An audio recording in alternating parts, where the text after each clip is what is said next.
कर्मों की गति न्यारी, जुआरी बन गया त्रिलोकपति। मनुष्य के कर्मफल का भंडार अक्षय है। उसे भोगने के लिए ही जीव 84 लाख योनियों में शरीर धारण करता आ रहा है। समस्त जीवों को अपने द्वारा किए गए शुभ अथवा अशुभ कर्मों का फल निश्चित रूप से भोगना ही पड़ता है। आज जो इंद्र है वह अपने पहले के जन्मों में कभी कीड़ा हो सकता है तथा पहले का कीट आज अपने सत्कर्मों से इंद्र बन सकता है। कर्म की गति जानने में देवता भी समर्थ नहीं है, मानव की तो बात ही क्या है। इसलिए कहा गया है कि कर्मों की गति बड़ी गहन और न्यारी होती है।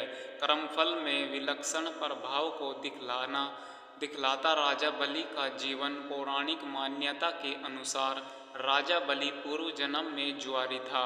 एक दिन उसे जुए में कहीं से कुछ पैसे मिले। उन पैसों से उसने अपनी प्रियतमा वेश्या के लिए एक सुंदर माला, इत्र व चंदन खरीदा और कामातुर होकर उससे मिलने के लिए जल्दी जल्दी चला जा रहा था। तभी एक पत्थर से ठोकर खाकर वह मूर्छित हो गया। कुछ देर में जब होश आया तो उसने अनुभव किया कि मेरी मृत्यु अब निकट है। पूर्व जन्म के किसी पुण्य से उसके मन में सद्बुद्धि उत्पन्न हुई और वैराग्य जागा। जुआरी ने कभी किसी महात्मा से सुना था कि कोई भी वस्तु शिवार्पण कर देने से बहुत पुण्य होता है। उसने सोचा, माला, इत्र, चंदन तो प्रियतमा तक नहीं पहुंचा सकता, शिवार्पण कर देने से कुछ अच्छा होगा तो हो जाएगा, अन्यथा मर तो रहा ही हूँ और माला, इत्र, चंदन भी जमीन पर गिरकर बेकार जा रहे हैं। यही सोचकर जुआरी ने माला, इत्र व चंदन भगवान शिव को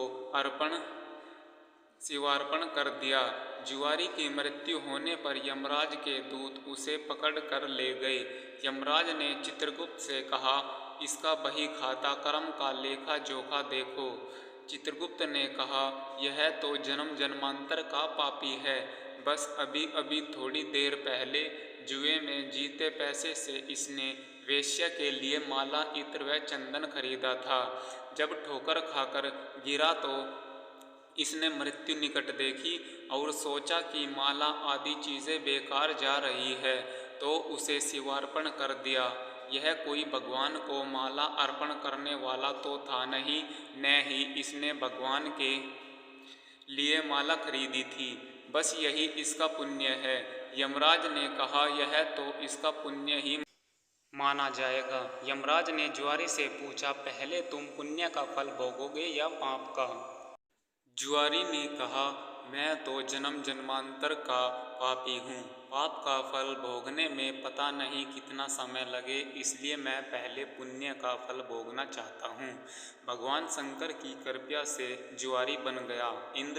यमराज ने कहा, शिवार्पण के पुण्य से तुम 3 घड़ी के लिए इंद्रलोक के मालिक बन गए हो। भगवान शिव की बिना भक्ति की आराधना से जमीन पर गिरी हुई गंध पुष्प से एक महापातकी को कितना बड़ा फल मिला। जो लोग श्रद्धा और भक्ति के साथ भगवान शिव को गंध पुष्प व जल अर्पण करते हैं, उनकी आराधना करते हैं, उन्हें तो सायुज्य मुक्ति ही मिलती है। उसी समय देवगुरु बृहस्पति आए और जुआरी को ऐरावत हाथी की पीठ पर बैठाकर इंद्रलोक ले गए। जुआरी जब इंद्रासन पर बैठा, अप्सराएं नृत्य करने लगी, गंधर्व गान करने लगे। उन गंधर्वों में नारद जी भी थे। यह देखकर उन्हें हंसी आ गई। जुआरी ने कहा, इंद्र के दरबार में बेअदबी, बताओ क्यों हंसते हो? नारद ने कहा, जुआरी तू जीवार पर्यंत जुआ खेलता रहा। तूने यही सोचा कि शिवार्पण करने से कुछ होता होगा तो हो जाएगा, न होगा तो मर तो रहे ही है, और माला, इत्र आदि भी बेकार ही जा रहे हैं। आज इसका परिणाम यह हुआ कि तुम 3 घड़ी के लिए ही सही इंद्रलोक के स्वामी बन गए, इसलिए मुझे हंसी आ रही है। जुआरी द्वारा इंद्रलोक का दान नारद जी की बात सुनकर जुआरी के ज्ञानचक्षु खुल गए। ज्ञान की चिंगारी जब पाप के ईंधन पर गिरती है तो पाप जलते हैं। जुआरी सिंहासन से उतरा और नारद जी से कहा, गुरुदेव, अब भगवान शंकर के अलावा कोई शरण नहीं है। हम सारे इंद्रासन पर ही तुलसी रख देते हैं। नास्ति सर्वशमो देवो नास्ति सर्वशमा गति, नास्ति सर्वशमो दाने नास्ति सर्वशमो रणे। अर्थात शिव के समान देव नहीं है, शिव के समान गति नहीं है, शिव के समान दाता नहीं है, शिव के समान योद्धा वीर नहीं है। इतना कहकर जुआरी ने स्वर्ग की निधियों का ऋषियों को दान करना शुरू कर दिया। उसने ऐरावत हाथी अगस्त्य जी को, उच्चैश्रवा नाम का घोड़ा विश्वामित्र को, कामधेनु गाय महर्षि वशिष्ठ जी को, चिंतामणि रतन गाल्व जी को और कल्पवृक्ष कौंडिन्य मुनि को दे दिया। भगवान शंकर को प्रसन्न करने के लिए जुआरी ने कुछ ही देर में सारा इंद्रलोक दान कर दिया। तभी 3 घड़ी बीत गई। वह फिर यमलोक को पहुंचाया गया। जब इंद्र वापिस आए तो अमरावती ऐश्वर्य शून्य थी। इंद्र स्वर्ग के सारे ऐश्वर्य ऐरावत हाथी, कामधेनु, पारिजात पुष्प आदि को न देखकर क्रोधित हो गए और पूछने लगे, ये सब कहाँ चले गए। तब देवगुरु बृहस्पति बोले, सब कुछ जुआरी ने दान दे डाला। बड़ी भारी सत्ता मिलने पर जो प्रमाद में न पड़कर सत्कर्म में लगे रहते हैं वो ही धन्य है, वे ही भगवान शंकर के प्रिय भक्त है। इंद्र स्वर्ग की निधियों को वापस लाने के अपने कार्य को सिद्ध करने के लिए देवगुरु बृहस्पति को लेकर यमराज के पास संयमिनीपुरी पहुँचे और जुआरी की शिकायत करने लगे। यमराज ने जुआरी से अपना पक्ष रखने को कहा।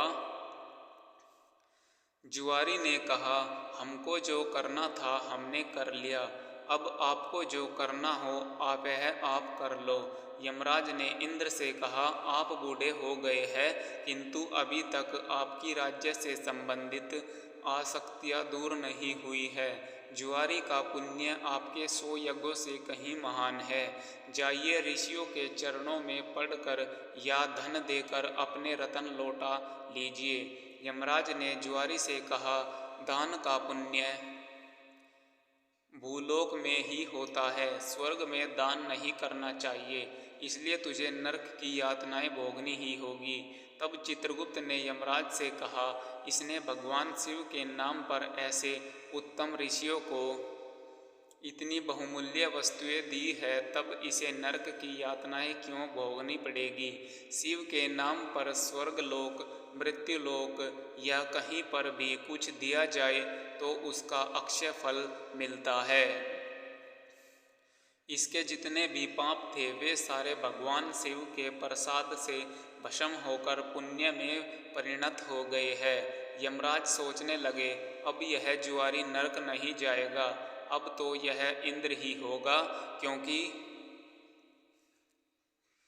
इस बार तो इसने विधिवत पूरा इंद्रलोक ही दान कर दिया है।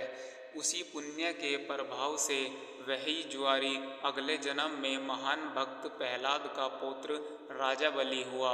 यहाँ पर भी वह पूर्व जन्मों के शिव पूजन के पुण्य से इतना त्यागी हुआ कि गुरु शुक्राचार्य के मना करने पर भी उसने भगवान वामन को अपना सर्वस्व समर्पित कर दिया।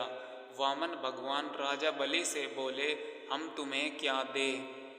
बलि ने कहा, भगवान हमारी जिधर भी दृष्टि जाए उधर हम आपका ही दर्शन करें। राजा बलि की बैठक के 52 दरवाजे हैं। भगवान ने सोचा, न जाने किस दरवाजे पर बलि की दृष्टि चली जाए।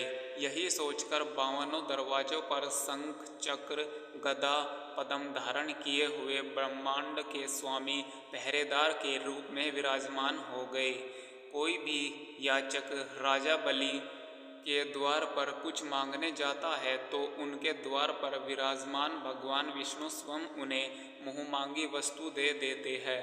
इसलिए प्रहलाद जी ने भगवान की स्तुति करते हुए कहा है, इंद्र कुबेर आदि देवताओं के द्वारपाल तो आप कभी नहीं बने, परंतु आप हम असुरों के द्वारपाल बन रहे हैं। इससे लगता है कि आप हम असुरों के पक्षपाती हैं।